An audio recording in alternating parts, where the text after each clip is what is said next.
కన్యా రాశి వాళ్ళకి ఈ సంవత్సరంలో పెను మార్పులు సంభవించకపోయినా సామాన్యమైనటువంటి రిజల్ట్స్ వచ్చేటువంటి అవకాశాలు ఉన్నాయి. ఎందుచేత అంటే జరిగినటువంటి 3 మాసాలుగా వీళ్ళకి ఆరోగ్య వేధింపులు, ఆరోగ్య ఇబ్బంది పెడుతూ ఉన్నాయి. కారణము కర్మ అండి.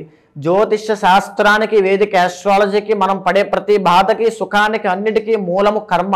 ఆ కర్మ నివారణే మనం చేసుకునేటువంటి పూజా ప్రక్రియలు, మన భక్తే వాటిని డిసైడ్ చేస్తూ ఉంటుంది. ఫిబ్రవరి 26వ తారీఖు మహాశివరాత్రి మాఘ బహుళ చతుర్దశి నాడు నేను చేసేటువంటి కర్మ ప్రాయశ్చిత్త రుద్ర తంత్రంలో ప్రతి ఒక్కరూ పాల్గొనండి.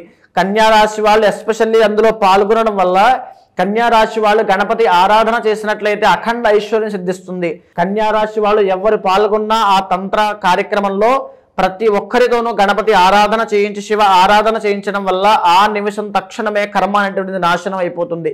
దానివల్ల వచ్చేటువంటి కష్టాలు కూడా పోతాయి. ఇంటర్నల్ జాతకంలో ఉన్నటువంటి కష్టాలు కూడా పోతాయి. ప్రతి ఒక్కరూ పాల్గొనండి, ప్రతి ఒక్కరికి తెలియజేయండి. ఎవరైతే ఈ కార్యక్రమంలో పాల్గొంటారో ప్రతి ఒక్కరికి తీర్థ ప్రసాదములు, దృష్టి నివారణ యంత్రములు, రక్షలు ఇవ్వబడతాయి.